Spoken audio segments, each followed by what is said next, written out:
दोस्तों आज की इस वीडियो में हम लोग सॉल्व करने वाले हैं कक्षा 9th का जो मैथ का जो चैप्टर पहला है संख्या पद्धति। तो उसी का हम लोग प्रश्नावली 1.2 को सॉल्व करने वाले हैं। ठीक है, तो बहुत ही आसान प्रश्नावली है और इसको एकदम से आसान तरीके से आप लगा सकते हैं। ठीक है, तो बस कुछ बातें हैं जो आपको याद रखना है। तो चलिए क्वेश्चन को पढ़ते हैं, उसके बाद से आगे इसको सॉल्व करते हैं। ठीक है, तो क्वेश्चन बहुत ही आसान है। देखिए तो दोस्तों क्वेश्चन आपको स्क्रीन पर दिखाई दे रहा होगा। इसमें जो हमारा पहला क्वेश्चन है उसमें क्या है कि नीचे दिए गए कथन सत्य है या असत्य है, इसका हमें कारण भी बताना है। ठीक है, तो इसमें जो हमारा क्वेश्चन नंबर 1 है वो क्या कह रहा है कि प्रत्येक अपरिमेय संख्या एक वास्तविक संख्या होता है।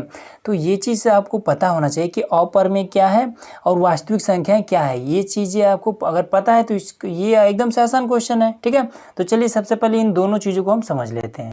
तो दोस्तों यहाँ पर हमने लिख लिया है परिमेय संख्या, अपरिमेय संख्या और वास्तविक संख्या। ठीक है, इस क्वेश्चन में ये तीनों चीज़ अगर आपको पता है तो इस क्वेश्चन को इजीली आप समझ सकते हैं। तो इसमें क्या है, देखिए परिमेय संख्या क्या होता है, जैसे कि ये हमेशा P/Q के रूप में होता है। अब ये P/Q क्या है, मतलब जैसे कि एग्जाम्पल कि 2/3, ये ऊपर वाला P हो गया, ये अपान हो गया, ये Q हो गया, मतलब कि 2/3 एक क्या है, परिमेय संख्या है। ठीक है, और एक चीज़ और समझ सकते हैं, जैसे कि अगर रूट में कोई संख्या दिया है, ठीक है, जैसे कि 4 है, तो 4 को सभी को पता है कि 4 को हम रूट से बाहर निकाल सकते हैं, ये 2 के रूप में हो जाएगा। वही अगर जैसे अगर दिया हो मान लीजिए रूट में 5, तो ये सभी को पता है कि ये रूट 5 जो है ये कभी भी बाहर नहीं निकलेगा। अगर बाहर निकलता भी है तो दशमलव में निकलेगा। ठीक है, ये चीज़ें आपको पता है। तो जो रूट से बाहर निकल जाता है सिंपल तरीके से वो आपका क्या है, परिमेय है। जो रूट से बाहर नहीं निकलता है वो आपका क्या है, अपरिमेय है। ठीक है, तो अपरिमेय के भी और भी रूल होते हैं, तो लेकिन फिलहाल में इसी चीज़ का ज़रूरत है इसलिए हम इसी को बता रहे हैं। ठीक है, अब देखिए वास्तविक संख्या क्या है।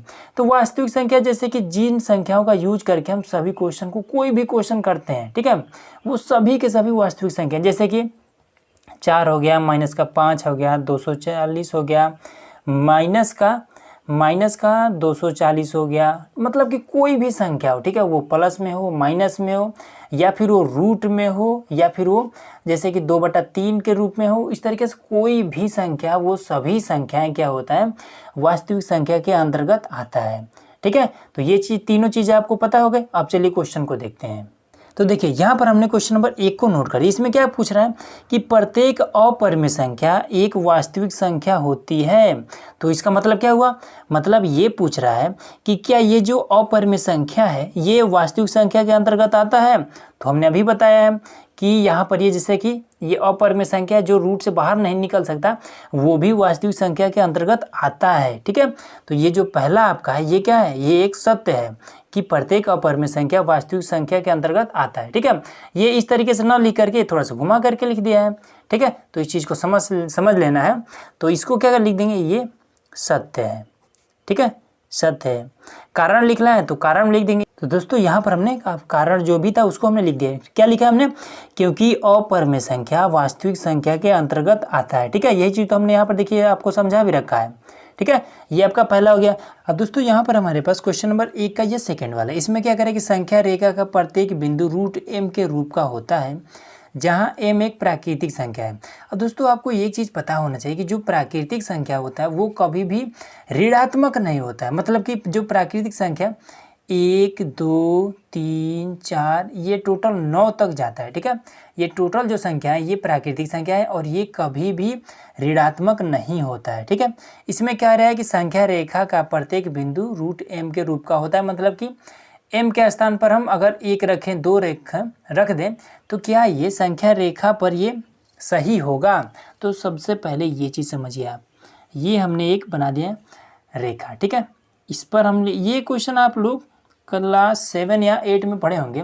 यहाँ पर हम 0 लिखते थे और इधर हम जब जाएंगे तो इधर 1 2 3, और वही जब हम आएंगे तो ये हमारा -1 -2 -3 इस तरीके से होता था। ठीक है, तो क्या कह रहा है कि संख्या रेखा पर प्रत्येक बिंदु रूट m के रूप का होगा। तो कैसे हो जाएगा, क्योंकि देखिए प्राकृतिक संख्या कभी भी माइनस में नहीं होता है। और इस पर क्या होगा, अगर आप लेफ्ट साइड में आएंगे तो ये माइनस हो जाएगा, राइट साइड में जब रहेंगे तभी तक आपका प्लस में रहेगा। ठीक है, तो इसमें क्या हो जा रहा है, ये माइनस भी हो जा रहा है और प्राकृतिक संख्या कभी भी माइनस नहीं होता है। मतलब कि ये आपका क्या है, ये असत्य है। ठीक है, तो हमें सत्य असत्य बताना है, तो ये लिख देंगे कि असत्य है, असत्य है।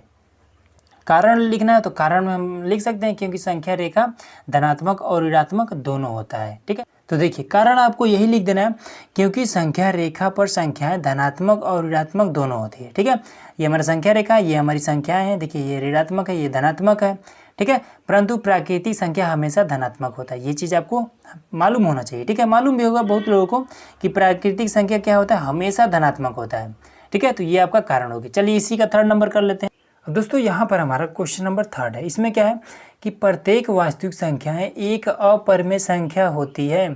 तो अभी अभी हमने आपको बताया है कि जो वास्तविक संख्याएं हैं उसमें क्या होगा, वास्तविक संख्या के अंतर्गत क्या क्या आता है, परिमेय भी आता है, अपरिमेय भी आता है और अभाज्य भाज्य सभी प्रकार की संख्याएं आती हैं, ठीक है। तो वास्तविक संख्या के अंतर्गत सभी प्रकार की संख्याएं आती हैं। इसमें क्या कह रहा है, इसमें कह रहा है कि केवल अपरिमेय संख्या होती हैं, तो ये गलत है, ठीक है। क्योंकि वास्तविक संख्या के अंतर्गत सभी प्रकार की संख्याएं आती हैं, या फिर वो परिमेय हो या अपरिमेय हो, ठीक है, भाज्य हो अभाज्य हो, सभी प्रकार की, ठीक है, धनात्मक ऋणात्मक सभी प्रकार की आती हैं। तो ये आपका क्या है, ये आपका असत्य है, ठीक है, असत्य है। कारण लिख देंगे, तो कारण में हम लिख देंगे क्योंकि, तो इसी चीज़ को लिख देंगे क्योंकि वास्तविक संख्या के अंतर्गत परिमेय संख्या अपरिमेय धनात्मक ऋणात्मक सभी प्रकार की संख्याएं आती हैं, ठीक है। तो इस तरीके से हमारा क्वेश्चन नंबर 1 कंप्लीट हुआ। चलिए आप सेकंड क्वेश्चन को देखते हैं। अब दोस्तों यहाँ पर हमारे पास क्वेश्चन नंबर दूसरा है कि क्या सभी धनात्मक पूर्णांकों के वर्गमूल अपरिमेय होते हैं, यदि नहीं तो एक ऐसी संख्या का वर्गमूल का उदाहरण दीजिए जो एक परिमेय संख्या है। अब दोस्तों यहाँ पर है धनात्मक पूर्णांक, ठीक है। तो ये धनात्मक पूर्णांक क्या होता है, तो जैसे कि 2, 4, 6, 8, 25, 30, ये अगर प्लस में है तो ये आपका धनात्मक पूर्णांक है। यही अंक अगर माइनस में है तो आपका ऋणात्मक पूर्णांक होगा। जैसे कि मान लीजिए 3 है, 4 है, 5 है, उसके बाद से 6, फिर अगर 12, कुछ भी मतलब कि 84, इस तरीके से अगर ये क्या है, अगर प्लस में है तो ये आपका क्या है, धनात्मक पूर्णांक है। इसी में अगर माइनस लगा दिया जाए तो ये आपका क्या हो जाएगा, ये आपका ऋणात्मक पूर्णांक हो जाएगा, ठीक है। तो इसमें क्या कह रहा है कि सभी धनात्मक पूर्णांक का वर्गमूल अपरिमेय होता है। अपरिमेय मतलब क्या होता है, जैसे कि अगर रूट से अगर बाहर जो ना निकलता है वो क्या है, जैसे 5 है, ये रूट से बाहर नहीं निकलेगा, अगर निकलेगा भी तो दशमलव में निकलेगा, तो रूट 5 क्या है, एक अपरिमेय है, ठीक है। प्लस में है तो ये क्या है, धनात्मक है, ठीक है। तो वही कह रहा है कि कोई एक उदाहरण दीजिए जो कि परिमेय संख्या के रूप में हो, ठीक है। तो जैसे कि मान लीजिए कि यहाँ पर अगर हम 6 ले लें, 7 ले लें, 8 ले लें, 9 ले लें, ठीक है, ये कुछ भी आप ले सकते हैं, उससे कोई दिक्कत नहीं है। मान लीजिए 25 ले लेते हैं, ठीक है। अब इन सभी को हम रूट में कर देते हैं, इसको हम रूट में कर देते हैं, ठीक है, इसको हमने रूट में कर दिया। अब अगर हम रूट से इसको बाहर निकालेंगे तो ये तो 6 आपका नहीं निकलेगा, 7 भी नहीं निकलेगा, 8 ये भी नहीं निकलेगा, 9 निकल जाएगा। 9 को 3 से निकाल देंगे, इसको 25, ये भी 5 निकल जाएगा, ठीक है। तो ये क्या है, ये एक धनात्मक पूर्णांक है, लेकिन क्या है, ये इसमें ये वाला अपरिमेय है, ये अपरिमेय है, ये अपरिमेय है, लेकिन ये बाहर निकल चुका है, मतलब कि ये आपका क्या है, ये एक परिमेय है, ठीक है। तो एग्जाम्पल के लिए पूछ रहा है तो यही दोनों उसका एग्जाम्पल हो जाएगा, बस यही आपका आंसर हो गया, ठीक है। इसी अब दोस्तों यहाँ पर हमारे पास क्वेश्चन नंबर तीसरा है। इसमें क्या कह रहा है कि दिखाइए कि संख्या रेखा पर √5 को किस प्रकार निरूपित किया जा सकता है, ठीक है। तो दोस्तों इसके लिए हमें सबसे पहले पाइथागोरस का एक फॉर्मूला आपको पता होना चाहिए, ठीक है। तो लोगों में सभी लोगों को पता भी होगा ये फॉर्मूला है। तो ये हमने एक त्रिभुज बना लिया, समकोण त्रिभुज, ठीक है। इसका एक भुजा जो है वो 90 अंश का होता है, तो ये हमारा समकोण है। तो ये जो बड़ा वाला भुजा है इसको हम K से दर्शाते हैं, ये वाला जो लंब है इसको हम L से दर्शाते हैं, ये वाला जो आधार है इसको हम A से दर्शाते हैं, ठीक है। तो हमारा फॉर्मूला होता है कि K बराबर में रूट में A का स्क्वायर प्लस में L का स्क्वायर, ये हमारा फॉर्मूला होता है, ठीक है। इसी को अगर A का अगर निकालना है तो A बराबर में ये दूसरा फॉर्मूला हो जाएगा K का स्क्वायर माइनस में L का स्क्वायर। वही अगर L बराबर निकालना हो तो रूट में K का स्क्वायर माइनस में A का स्क्वायर। तो इस तरीके से इन सभी फॉर्मूले का हमें यूज करना है, ठीक है। तो आप देखिए क्वेश्चन पे आते हैं। क्वेश्चन में क्या करें कि √5 को किस प्रकार से हम संख्या रेखा पर निरूपित करेंगे, ठीक है। तो देखिए √5 है यहाँ पर, तो √5 को अगर हम इस तरीके से लिख दे रहे हैं, अब इसको अगर हम 2 भागों में तोड़ दें इस तरीके से, 4 प्लस में 1, तो कोई अंतर होगा? कोई अंतर नहीं होगा। अब 4 को हम 2 की घात 2 के रूप में लिख सकते हैं, बिल्कुल लिख सकते हैं, 2 की घात में 2 प्लस में 1। अगर हम 1 पर स्क्वायर लगा दें तो इसमें कोई अंतर होगा? कोई अंतर नहीं होगा, ठीक है। 1 में 1 के घात में कुछ भी रहे 1 ही होता है, ठीक है। तो अब देखिए ये वाला किस फॉर्मूले पे अप्लाई हो सकता है, तो ये के वाले फॉर्मूले पर अप्लाई हो सकता है, ठीक है। देखिए ए का स्क्वायर मतलब कि 2 का स्क्वायर प्लस, तो यहाँ पर प्लस है, यल का स्क्वायर मतलब ए का यल 1 का स्क्वायर, ठीक है। तो ये वाला जो है वो के फॉर्मूले पर अप्लाई हो रहा है। अब देखिए, अब इस चीज़ को हम क्या करेंगे, संख्या रेखा पर उतार देंगे। अब कैसे करेंगे? सबसे पहले तो हम एक लाइन ड्रॉ कर लेंगे। तो यहाँ पर हम एक लाइन ड्रॉ कर ले रहे हैं। अब दोस्तों इसके बाद से क्या करना है कि इस लाइन पर हमें कुछ बिंदु ले लेना है, ठीक है। कोई भी बिंदु आप ले सकते हैं, जैसे कि हम यहाँ पर क्या करें, 1 और 3 के बीच में ले रहे हैं, ठीक है। आप चाहें तो 1 और 2 के बीच के भी ले सकते हैं, कोई दिक्कत नहीं है। तो यहाँ पर हमने 1 और 3 के बीच में एक बिंदु ले लिया। अब उसके बाद से 5 के बीच में ले रहे हैं, उसके बाद से 7 के बीच, उसके बाद से 9 के बीच। इस तरीके से हमें बिंदु ले लेना है, ठीक है।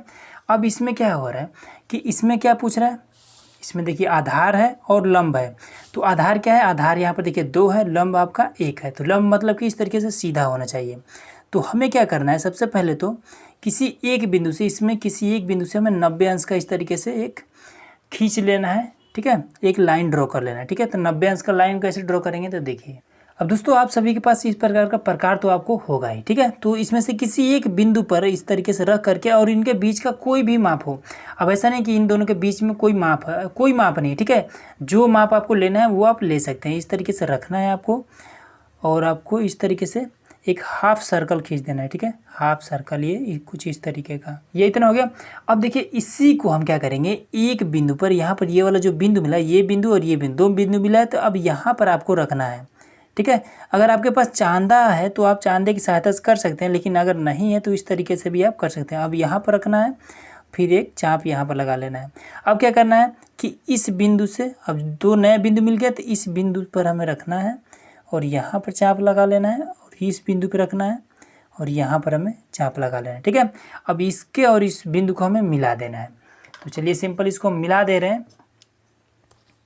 ठीक है। अब हमें दोस्तों क्या करना है, इसमें क्या करें कि आधार आपका क्या होना चाहिए, देखिए ए स्क्वायर प्लस में यल स्क्वायर। तो आधार ये वाला होता है और उसके बाद से लंब आपका ये वाला होता है, ठीक है। तो आधार मतलब कि ये आधार में हमें क्या लेना है, 2 लेना है, और लंब में हमें 1 लेना है।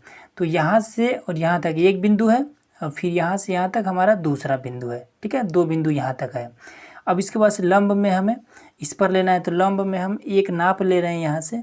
तो ये हमने यहाँ से लेकर के और यहाँ तक ये हमें मिल गया, ठीक है। अब क्या करेंगे कि इस पर हम 2 बिंदु गिन करके और उसको मिला देंगे, तो मिला देना है, ठीक है। ये इस तरीके से मिला देंगे। अब देखिए दोस्तों नीचे वाला आपका क्या हो गया, नीचे आपका ये 2 हो गया, लंब आपका 1 हो गया। अब इसको जब आप हल करेंगे क्या आ रहा है, √5 आ रहा है। तो उसी प्रकार से इसको हमने दर्शा दिया है, ठीक है। अब हमें क्या करना है, इस वाले संख्या रेखा पर हमें बताना है कि इस रेखा पर कहाँ पर आएगा √5, ठीक है। यहाँ पर तो ये यहाँ पर √5 लिखा जाएगा, ये तो ठीक है, लेकिन ये है हमारा संख्या रेखा, इस पर हमें बताना है। तो इस पर हमें बताने के लिए क्या करना पड़ेगा, प्रकार को लीजिए, ठीक है, और यहाँ से लेकर के और फिर यहाँ तक, इसमें आप इस मान को भर लीजिए, यहाँ से लेकर के यहाँ तक, ठीक है। इस मान को आपने भर करके और फिर क्या करना है कि यहाँ से लेकर के यहाँ तक मान को भर करके और फिर इसको हल्का हल्का डैश डैश मार देना है, ठीक है। अब ये जहाँ पर मिल रहा है बस यहीं पर आपको √5 लिख देना है, ठीक है। तो √5 आपका कहाँ पर आएगा, यहाँ पर आएगा √5, ठीक है। तो उम्मीद है दोस्तों कि ये वाला जो चीज़ है ये आपको एकदम से आसानी से समझ में आ गया होगा, ठीक है। तो इस तरीके से आपको दर्शाना है। तो चलिए अब अगला क्वेश्चन करते हैं। क्वेश्चन नंबर 4 जो कि आपकी स्क्रीन पर दिखाई दे रहा है। तो देखिए इसको कैसे करेंगे, एकदम आसान है दोस्तों। ये वाला देखिए इसमें क्या कर रहा है, अगर आप क्वेश्चन को पढ़ेंगे सही से तो बुक से पढ़ लीजिएगा, या फिर जो स्क्रीन पर दिखाई दे रहा है वहाँ से भी आप जाकर पढ़ सकते हैं, ठीक है। तो देखिए इसमें क्या कर रहा है कि एक आप सर्पिल तैयार कीजिए, ठीक है। सर्किल और सर्पिल में डिफरेंस क्या है वो चीज़ समझिए। जैसे कि अगर हम क्या करेंगे, इस तरीके से अगर कोई एक ये बना देंगे वृत्त, ठीक है। तो ये हमारा क्या होगा, ये एक सर्किल हो जाएगा, ठीक है। इंग्लिश में इसको सर्किल और हिंदी में इसको वृत्त कहेंगे। वही अगर हम क्या करेंगे, जैसे कि हम कभी कभी हमारा पेन ऑन जब नहीं चलता है तो हम क्या करते हैं, इस तरीके से हम गोजने लगते हैं इसको, इस तरीके से, ये इस तरीके से हम करने लगते हैं, ठीक है। तो यही क्या होता है कि जब ये टच हो जाता है, इसका जो सिरा है दूसरे सिरे से जब टच हो जाता है तो ये हमारा सर्किल हो जाता है। और वही जब हमारा एक सिरा दूसरे सिरा से कभी भी टच नहीं होता है तो वो हमारा सर्पिल होता है, ठीक है। तो सर्किल और सर्पिल में बस यही डिफरेंस है। तो अब इसमें हम क्या करेंगे कि जैसे इस वाले क्वेश्चन को, क्वेश्चन नंबर 3 को जैसे हमने ये वाला ऐसे बनाया है, तो ठीक इसी प्रकार से हमें ये सर्पिल तैयार करना है। कैसे करेंगे वो चीज़ समझिए। तो इसमें हमने क्या किया, डायरेक्ट हमने √5 को हमने लिया है, ठीक है। लेकिन इसमें क्या करेंगे, हमें 1 से शुरुआत करना पड़ेगा। सबसे पहले √1 को इस पर लिखेंगे, फिर √2 को लिखेंगे, फिर √3 को लिखेंगे, फिर √4 को लिखेंगे, इस तरीके से, ठीक है। तो देखिए √1 को तो हम 1 ही लिखेंगे। अब √2 को कैसे लिखें, तो √2 को हम इस तरीके से कर सकते हैं, 1 + में 1, ठीक है। दोनों पर स्क्वायर कर देंगे, कोई अंतर नहीं होगा। √3 को कैसे लिखेंगे, तो इसको हम इस तरीके से कर सकते हैं, इसको हम कर देंगे √2 का स्क्वायर + में 1 का स्क्वायर, ठीक है। इस तरीके से हम कर सकते हैं। तो चलिए इसको अब जब हम बनाएंगे तब आपको बेहतर तरीके से समझ में आएगा। अब दोस्तों इसमें क्या करना है, क्वेश्चन नंबर 4 में सबसे पहले तो आपको एक लाइन ड्रॉ कर लेना है, ठीक है। और ऐसा आपको एक प्रकार ले लेना है। और इसमें क्या करना है कि आपको कोई भी एक माप ले लेना है, ठीक है। यहाँ पर जैसे कि आप देख सकते हैं, यहाँ पर ये हमने कोई एकदम निश्चित माप नहीं है, कोई भी आप माप ले सकते हैं। और उसके बाद से यहाँ पर रख करके और आपको एक हाफ सर्कल बना देना है, कुछ इस तरीके का।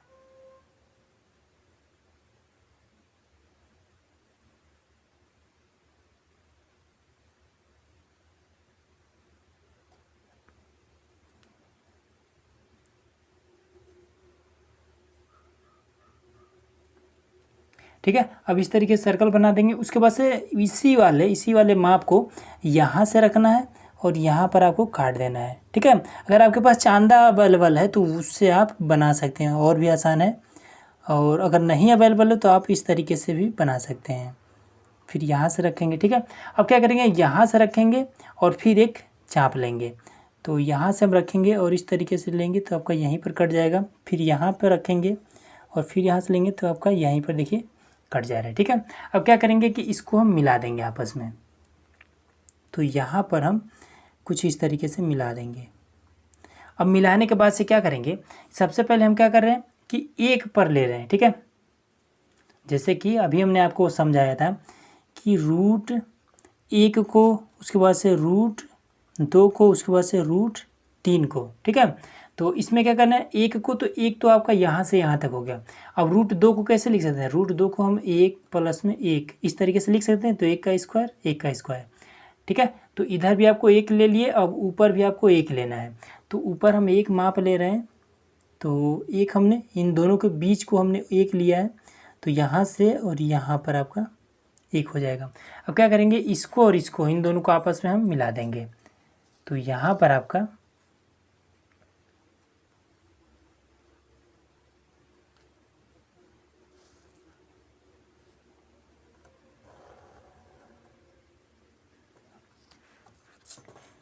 अब देखिए दोस्तों, यहाँ पर आपका कुछ इस तरीके से आपका रेडी हो जाएगा, ठीक है। अब क्या करेंगे कि सेकंड हमारा जो काम है, अब जैसे यहाँ पर हमने किया सेम यही वाला काम अब हमें यहाँ पर कर देना है। देखिए अब ये जो प्रकार है इसका हमें जो नोक है यहाँ पर रखना है और फिर यहाँ पर एक हमें एक इस तरीके से हाफ सर्कल ड्रॉ करना है, ठीक है। चलिए कर दे रहे हैं हम। तो अब देखिए, अब यहाँ पर देखिए जैसे यहाँ पर हमने किया था सेम वही काम अब हमें इस पर कर दिए, ठीक है।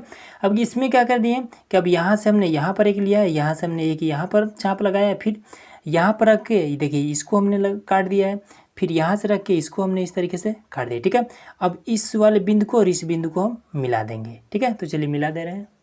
तो अब देखिए यहाँ पर हमने मिला दिया। अब क्या करेंगे कि ये वाली जो बिंदु है इस पर हम अब एक मान रखेंगे, ठीक है। जैसे कि यहाँ पर क्या है कि अब इस पर भी हमें लेना है, ठीक है। यहाँ से यहाँ तक हमने 1 ले लिया। अब क्या करेंगे कि इस वाले बिंदु को इससे हम मिलाते जाएंगे, ठीक है। इस तरीके से अब चारों तरफ हमें 1 1 ही लेना है। तो इस तरीके से हम मिला देंगे।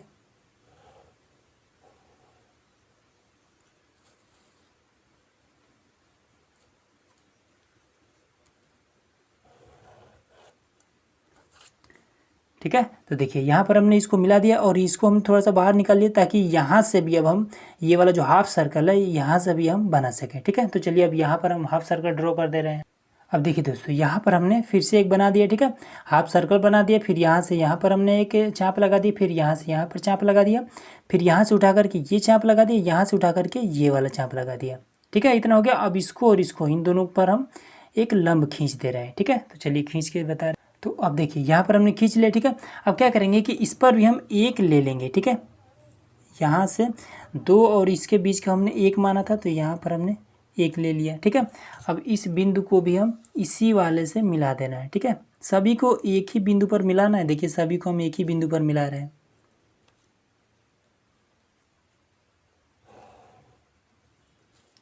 ठीक है। इस तरीके से कर देंगे। अब फिर हम क्या करेंगे, इस पर बना देंगे, जहाँ तक हो सकेगा वहाँ तक हम बनाएंगे।